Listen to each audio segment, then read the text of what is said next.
I arrived in our little outpost in the middle of the night. They walked us into this big room, and at the head of the room was a line of Afghan men, basically arranged like a receiving line. And that's what we did. We went down the receiving line one by one, just like, hi, my name is Matt. I look forward to working with you. Hi, my name is Matt, person by person. And at some point, I got to a guy named Janis, taller, quieter Afghan. And I said, hi, my name is Matt. And he goes, yes, hi, hello, I am Janis. And that was it. I didn't say anything to him for the next 10 days. I don't even recall seeing him for the next 10 days. But the next time I saw him, he would have just saved my life. Literally, the next time I saw him, he had just shot and killed 2 people, saving my life.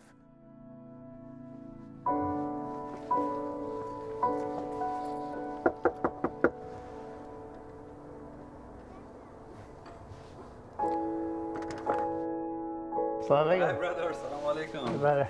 How are you? I'm good, brother. چطوری؟ خوب هستم. فیلمی خوب است. تشکر. زنده باشی. Hello. So good to see you. So, what's going on, bud? My goodness, look how big you are. I want to hear about school. When you get to middle school, you're going to encounter something called algebra. And algebra is where math they throw in letters, okay? Yeah. But if I pick all of them, my most favorite is gymnastics and ballet. You want to go eat? Yeah, let's go eat. Come on. Wait, how old are you? Probably like 30. How old do you think I am? 29. Oh, God bless you. 39. Nope.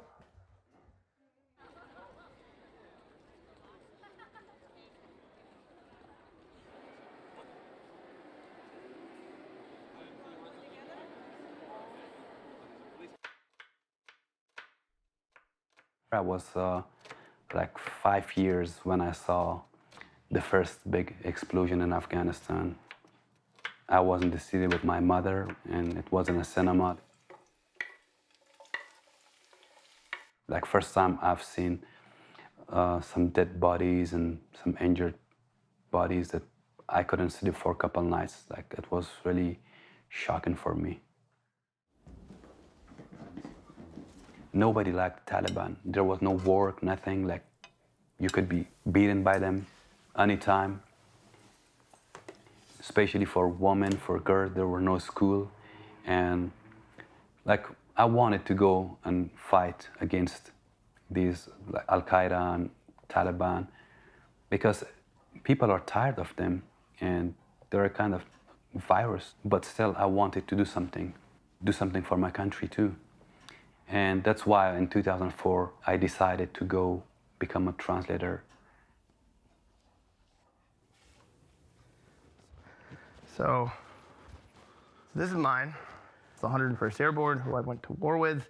This is my regimental crest, which is for my branch of the military, which is intelligence. This means I've been in combat. That's my rank, which is captain. This is my grandfather's from World War II. He was a lieutenant commander in the Navy. This is my great-grandfather, Archie Lee Blades. And this is his World War I doughboy. And he was part of the 108th Infantry out of New York. And then this is my great-great-great-great-great-grandfather's Civil War uniform from the Union Army. I think these are probably my most treasured possessions. I joined the Army because of 9/11. The idea of not serving at that moment just was something I couldn't fathom. I couldn't come to terms with. I had this profound, not just civic, but familial obligation that when my country is attacked, we go. We go when the country calls. I had walked up to the first recruiter I had seen in uniform since the attacks and just said, where do I sign? And was in basic training the next summer.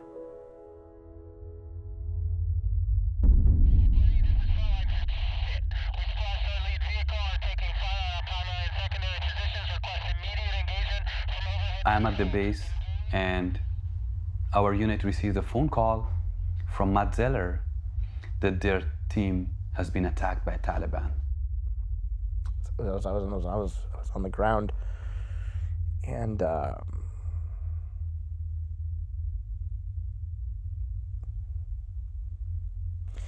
It's the damnedest thing. I couldn't make sense of it.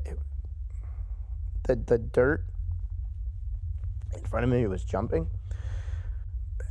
and it was violating the fundamental laws of physics. And then I put two and two together, and I realized that's not dirt that jumps, you idiot. Those are bullets hitting the ground in front of you. Someone's shooting at you. What was happening was we were in the middle of a Taliban assault on our position. And we would later learn from drone footage that there were 50 Taliban fighting the 15 of us. They had us completely surrounded, outnumbered, and outgunned. 4:50 in the afternoon on Monday, April the 28th, 2008. I was 26 years old, and I realized I'm gonna die here right now. I die today, probably pretty soon. This is the place where I die. Okay, come on, brother. All right.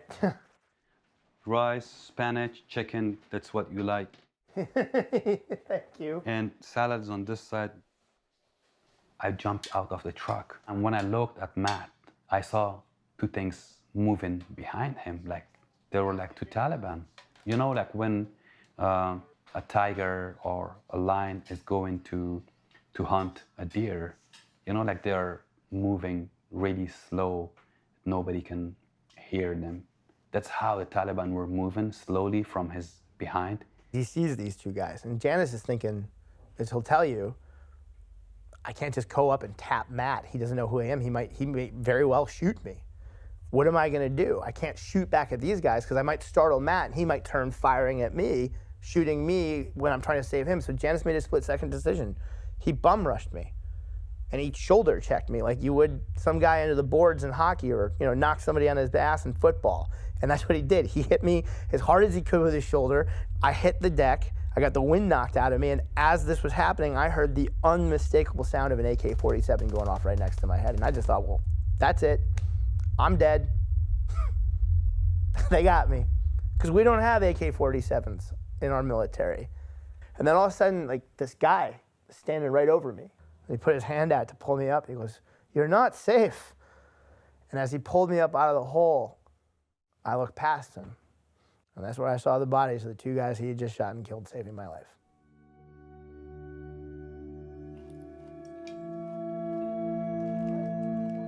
The next morning, I wake up and I realize I don't even know the guy's name.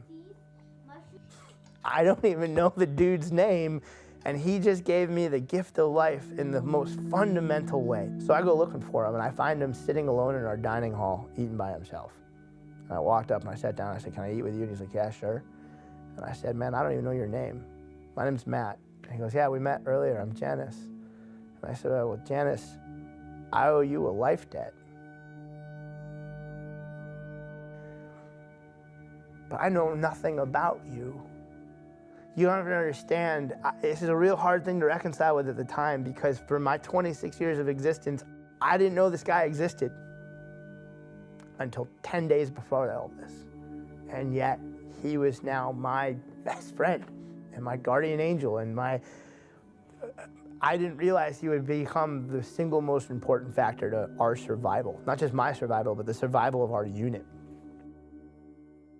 While this might one day replace the need for a human being to simultaneously translate between us, because eventually Google Voice will be able to just do it, right?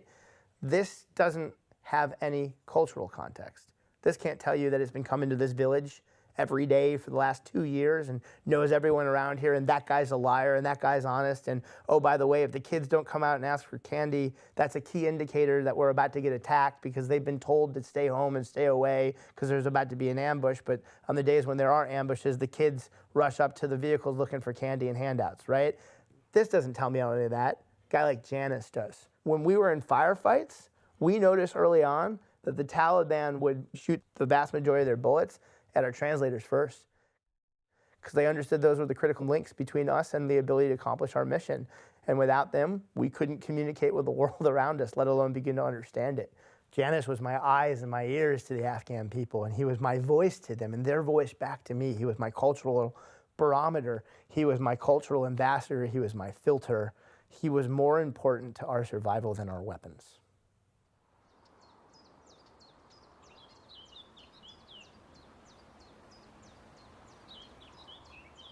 At the end of our tour, I went to him and I said, "There's this new visa program that Congress has created for people just like you, apparently. do you want to apply for it? And he goes, no. No, one day you're going to come back and visit me as a guest. 2 months later, I'm back home and I get a Skype call from him. And he says, brother, the Taliban have a bounty on my head.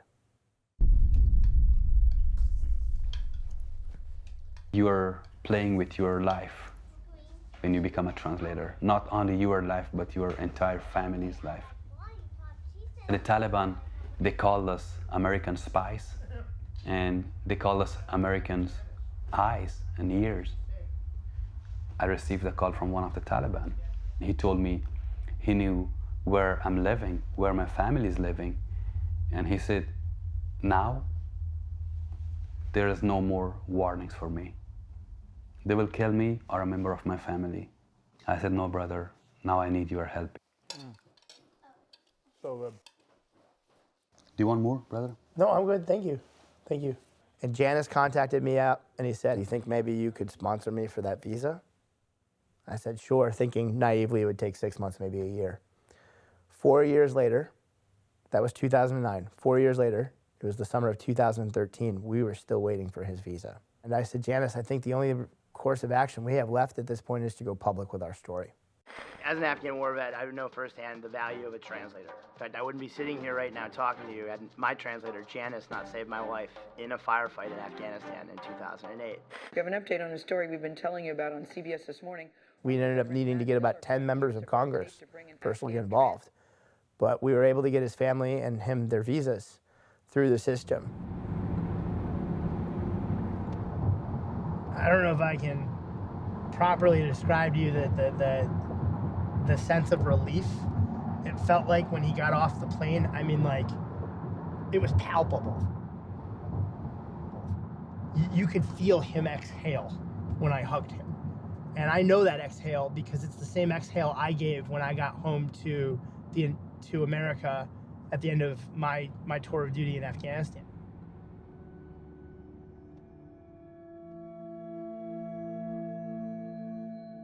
We have a program. We tell these people if you serve with us a certain number of years, you meet this criteria, you get a visa to a new life in America, right? Clearly there's a program to help you start that new life. I learned at the airport it was incumbent upon me. It was going to be my responsibility to find him a house, to furnish that house, to help him get his new life started. That his success was completely dependent on me being able to do something. I'm going to start a GoFundMe page. See if we can't raise this guy some money to help him get his new life started. 3 days later, I would stop off at the bank where we had set up an account to see how much money we had raised. And there was $35,000 in the account from complete strangers. And I pulled out this check for 35 grand. I said, Janis, this here's a gift from the American people. It's in thanks and exchange for your 9 years of frontline combat service. It's not nearly enough to cover what we owe you, but it's enough to at least cover your food and your rent for the next year. He thought about it, taking this money for all of half of a heartbeat, said, brother, I can't take it. Which was not what I was expecting to hear. So I said, what do you want me to do with it? And then he got really serious and looked me right in the eye and he said, well, what about his son and Latif and Jamshid and Maiwand and Habib? I said, what about them? He was naming off all the other translators from our little base who were all still serving over there at that point, still. And he said, well, don't they deserve to be here too?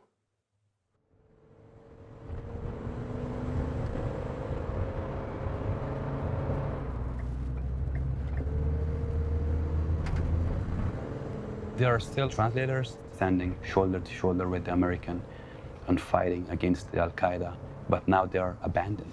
Every day they're getting killed by unknown people because of their service with the US military and US government. We are going to pick up some donations. We're going to bring this donation to one of the Afghan families that they recently got here. They served to this country. They did the same thing I did. And they deserve the same service that I got.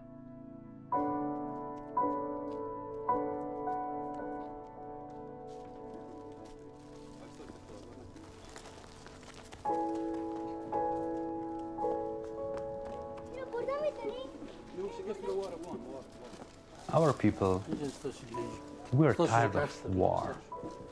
We are in the seek of some people or a country to bring peace for us because everybody's tired. I was happy when I came here. I said, for my children, they will have a bright future in here. They will love their country, and then they can do something for my country. I hope till that time there's peace in my country, no more war, no more fight. Now we have two countries. Afghanistan is our country, and US is our country.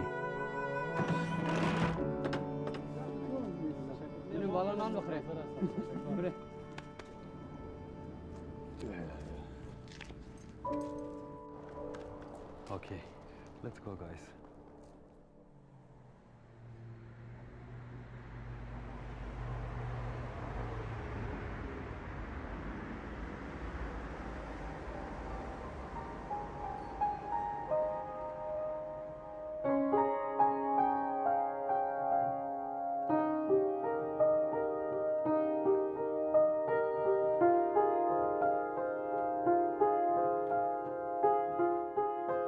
I'm here because I have this miracle of a human being in my life named Janis Shinwari.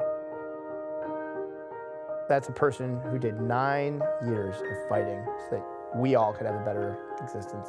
And if there's anyone who's really a veteran in this relationship, it's him, it's not me. I'm this guy. There we go. Okay. He's the sweetest human being I've ever met. He's the gentlest soul. I think he's a miracle. I think most Afghans are. Because somehow, despite all the profound suffering that they've been through, all the tragedy that they've had to endure, they just have this zest for life. That is infectious, and it's inspiring. Janis is the pinnacle of all of that.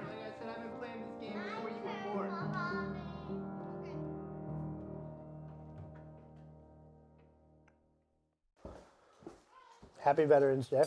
Happy Veterans Day, brother. Dad and Mom say hi. Oh, That's just, wa alaikum salam. Yeah. Tell them I said hi. I will. Okay, brother. All right, brother. I love you. Love you too, brother. I'll see you soon. See you. Goodbye, my nephew. All right. I'll Khudafis. see you. Khudafis. Khudafis. Take care. Take care.